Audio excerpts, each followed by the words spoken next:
नमस्कार, मी दिनेश कुलकर्णी, युवा क्रांती न्यूजमध्ये आपल्या सर्वांचं स्वागत।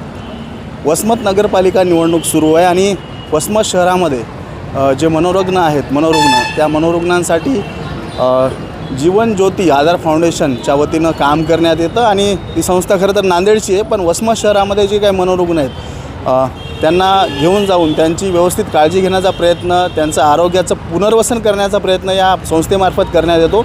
आपण पाहू शकतो की वसमतमध्ये या ठिकाणी एक मनोरुग्ण आहे आणि त्यांना घेऊन जाण्यासाठी जीवन ज्योती आधार फाउंडेशनचे कर्मचारी आलेले आहेत आणि ते स्वतः आपल्या सोबत आहेत। चहा द्या लांबून घेऊन जरा चहा दे। आपल्यासोबत स्वतः जीवन ज्योती आधार फाउंडेशनचे संचालक आहेत। कसं काम चालतं तुमचं या फाउंडेशनच्या मार्फत आणि मनोरुग्णांसाठी? आपण या रोडवरच्या लोकांसाठी काम करतो ज्यांना कोणी नाही। एक आपलं संस्थेचं ब्रीद वाक्य आहे, मेल्यावर खांदा देण्यापेक्षा जिवंतपणी मदतीचा हात द्या। कारण की आज प्राण्यांना जीव लावतो, पण याही लोकांना आज आधाराची गरज आहे। आज माणूस जाती पक्षाच्या धर्मामध्ये व्यस्त आहे, पण आपण अशा ज्यांना कोणीच नाही अशा गरजूंसाठी आपण काम करतो। त्यांना आधाराची गरज आहे, त्यांना आपण आधार देतो। तो चाललाय तो त्याला हे करा थांब।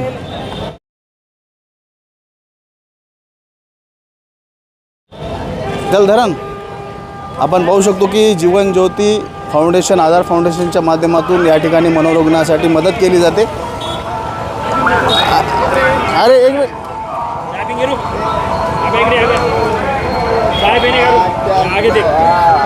बरं, काय तुम्ही खरं तर नगर परिषदच्या माध्यमातून यांना सुधारण्याचं काम करायला पाहिजे, पण तुम्ही करताय। पण आज कसं आहे, आपण कुठेही बघायला गेलं नगरपालिका हे गोरगरिबाचे आणि अशा गरजू लोकांचे कधीही काम करत नाही। आज आपण माणुसकी म्हणून अशा लोकांसाठी काम करत आहोत। जात पक्ष सर्व बाजूला ठेवून माणुसकी आणि मानव प्राणी म्हणून आपण या लोकांसाठी काम करत आहोत। तर आता तुम्ही पोलीस स्टेशनची वगैरे परवानगी घेतली का त्यांना घेऊन जाणार आहात असं? नाही, आम्ही आता कसं आहे, आपण जे काय आहे यांची माहिती घेत आहोत आणि ह्या व्यक्तीला जेव्हा आपण घेऊन जातो तेव्हा आपण पोलीस स्टेशनला माहिती घेऊन NOC घेऊनच ह्या लोकांना घेऊन जातो।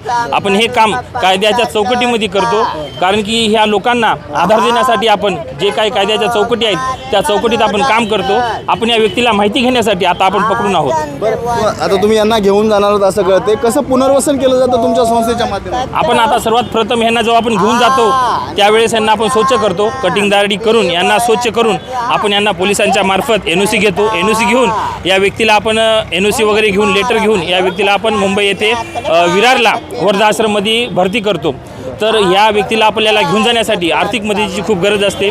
आपली संस्थेला कोणताही ग्रँट नाही, कोणताही सरकार मान्याचा हे नाही, म्हणून अशा व्यक्तींना आपल्याला मदतीची खूप गरज आहे। आज 50-100 किलोमीटर जर राहिलं असतं तर आपण या व्यक्तीला आपण घेऊन गेलो असतो, पण आज 700 किलोमीटर जाणं आणि 700 किलोमीटर येणं, तर आज 4-5 जणांची आमची टीम आहे, तर आर्थिक मदतीची आम्हाला खूप गरज भासत असते। याआधी देखील तुम्ही मानसिक रोगी आहेत, ते मनोरुग्ण आहेत, त्यांना घेऊन गेलेले आहात, त्यांची काय परिस्थिती? जे आपण पहिले घेऊन गेलेले आहेत रोडवरून, तर ते आज अत्यंत चांगल्या अवस्थेमध्ये आहेत। त्यांना आज कोणीतरी विचारणार आहे, त्यांना सुखाचे घास कोणी देणार आहे, त्यांना मायेचा आधार देणारं कोणीतरी आहे। आपण अशा लोकांसाठी जीव आणि प्राण लावून काम करतो। स्वतः मारून घेतात, स्वतःलाच मारून घेतात, स्वतःला झपाझप चापटा मारतात। एक साहजिकच गोष्ट आहे, ज्यावेळेस आपल्याला एक जेवणासाठी साध्या माणसाला जरी उशीर झाला, एखादी वस्तू जरी आपल्याला सापडत नसेल तर आपला जीव चिडचिड होतो, पण यांना जेव्हा भूक लागते, यांना अन्न वस्त्र निवारा यांची गरज भेटत नाही मुळावर, म्हणून त्यावेळेस हे आज स्वतःलाच मारून घेत असतात। थंडीचे दिवस आहेत, थंडीच्या दिवसामध्ये ओपन स्पेसमध्ये झोपताय, थंडी म्हणजे काय तब्येतीचे हाल होत असते? तर त्यासाठीच आपण हे थंडीच्या दिवसामध्ये आज वाईट जगत आहे। जेव्हा मी तुमच्या बातमीच्या माध्यमातून यांना बघितलं, त्यामुळं आज आपण बघायला आलेलो आहोत आणि लवकरात लवकर आपण या व्यक्तीला कसं नेता येईल त्या प्रयत्नामध्ये आपण मार्ग करत आहोत। नांदेडमध्ये देखील तुम्ही काम करताय? मी नांदेडमध्ये काम करतो। जीवन ज्योती आधार फाउंडेशन या नावाने आपली संस्था आहे आणि पोलीस स्टेशनच्या माध्यमातून पण आपण काम करतो। जसे की पोलीस स्टेशनच्या माध्यमातून जर कोणी मनोरुग्ण महिला असेल तर पोलीस स्टेशनच्या माध्यमातून आपल्याला कळवण्यात येते आणि आपण जीवन ज्योती आधार फाउंडेशन या नावाने काम करतो। काय तुम्हाला निधी वगैरे उपलब्ध होतो का या फाउंडेशन?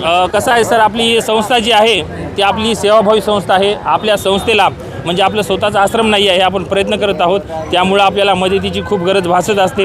सध्याला आपल्याला मदतीची गरज खूप तंतोतंत आहे, कारण की आपल्याला मदत सध्याला कुठूनही येत नाही, आपली सरकार मान्य संस्था वगैरे नाही. काय सांगाल आता जे कोणी मदत करू इच्छितात त्यांना आव्हान काय? फक्त आपल्याला एकच इच्छा आहे, जात पक्ष बाजूला ठेवून माणुसकी मानवता हा जे खरा धर्म आहे, या व्यक्तीला घेऊन जाण्यासाठी आज 700 किलोमीटर जाणं आणि 700 किलोमीटर येणं, त्यामध्ये टोल आहे, येणं जाणं आहे.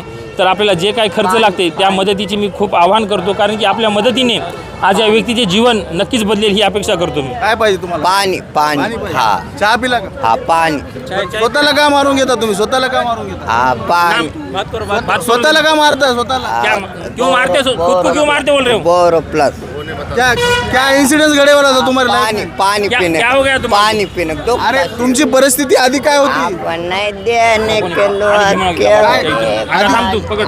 तुमची अशी अवस्था कशामुळे झाली? फिरते फिरते फिरते फिरते म्हणजे फिरते फिरते पाणी अहो तुम्हाला घेऊन जायसाठी आलेत ते, आजा वाली नाही देता तुम्हाला सुधारण्यासाठी, तुमचं पुनर्वसन करण्यासाठी हा, आले. पाणी मास आहे तर पण आपण पाहू शकतो की मानसिक रोगी आहेत. खरं तर यांना विचारण्याचा एकच उद्देश आहे की मानसिक रोगी आहेत आणि त्यांना सुधारण्याचं काम ही पुण्याची आणि नांदेडचे जे संस्थापक आहेत जीवनज्योती आधार फाउंडेशन त्यांच्यामार्फत होत असतं. खरं तर तुमचा परिचय राहील. सर, माझं नाव आहे दीपक बालाजी पवार. मी नांदेडला राहतो, शिवरायनगरला माझं घर आहे. वॉटर फिल्टर आणि किराणा दुकान स्वतः चालवतो आणि आपल्याला सेवा या समाजसेवेची खूप आवड आहे. आपला अपघात झाला होता तेव्हापासून अशा गरजूंसाठी आपण काम करतो. आतापर्यंत आपण अनेक लोकांना आधार दिलेला आहे आणि अन्न वस्त्र निवारा अशा गरजूंसाठी आपण देण्यासाठी प्रयत्न करतो. सर, पाणी पिलं का? हा पिया पिया. हा पिया काय झालं होतं तुमच्या आयुष्यामध्ये? दुखतात हा? तुमच्या आयुष्यामध्ये काय झालं हा होतं? दुखतात अशी अवस्था कशामुळे झाली तुमची? फिरते फिरते कुठले राहणारे? कुठले? जलगाव जलगाव तेलगाव. हा कुठलं तेलगाव? फिरते फिरते फिरते फिरते हा नाही, तुम्ही राहणारे कुठले? फिरते फिरते क्या बोल रहे साहब? क्या नाम क्या है तुम्हारा? नाम क्या आलम है? आलम आलम. पण कुठं राहता? लेता नाही. कहाँ रहते तुम? कहाँ फिरते फिरते फिरते फिरते क्या बोल रहे? बोलो. तुम कहाँ रहते? फिरते फिरते अहो, फिरते. तुम कहाँ रहते? बोलो ना. फिरते फिरते काय थंडीमध्ये झोपता तुम्ही? थंडकाले में सोते तुम? बाजूला किती दिवसापासून राहते विचारा. तुम्ही पाहता बरेच दिवस झाले यांना, काय अवस्था असते यांची? काय मला माहिती नाही. बरं ते इथेच बसतात. आपल्यासोबत काही पक्षाचे नेते आहेत. तुम्ही बरेच दिवस झाले यांना पाहता, काय अवस्था होती त्यांची? स्वतःला त्रास करून घेतात ते रोज स्वतःला मारून घेतात आणि इथं झोपून राहतात बर बस स्टँडलाच. बर. बात देणे का? आणि लोकांना भीती वाटते की बाबा हे कोणी लहान मुलांना येतात जातात मागे दगड वगैरे मारले होते? मारले होते 4-5 वेळेस त्यांनी. काचं फोडले होते? तो त्यांना कोणी खेळाळलं की मारतात. हां, गाडीवर दगड बिगड घातले. आता ते जीवनज्योती आधार फाउंडेशनच्या वतीने त्यांच्यावर उपचार करणार आहेत, पुनर्वसन करणार आहेत. चांगली गोष्ट आहे, आमचा पाठिंबा आहे त्यांना, आम्ही समर्थन करू त्यांचं. बरं, नक्कीच आपण पाहू शकतो की नांदेडची संस्था आहे जीवनज्योती आधार फाउंडेशन आणि त्या माध्यमातून रुग्ण जे असतात, मनोरोगी जे रस्त्यावर फिरतात आणि यांची अवस्था आता वसमत शहरामध्ये अतिशय बिकट आहे. थंडीच्या दिवसामध्ये कोणतंही अंथरण पांघरण नसताना ते झोपतात, स्वतःला त्रास करून घेतात आणि जीवनज्योती आधार फाउंडेशनच्या माध्यमातून त्यांना आता त्यांचं पुनर्वसन करण्याचा प्रयत्न होणार आहे. खरं तर याआधी देखील वसमत शहरातल्या बऱ्याच मनोरुग्णांची जीवनज्योती आधार फाउंडेशनच्या वतीने त्यांचं पुनर्वसन करण्यात आलं होतं. दिनेश गुळकर, युवा क्रांती न्यूज, वसमत.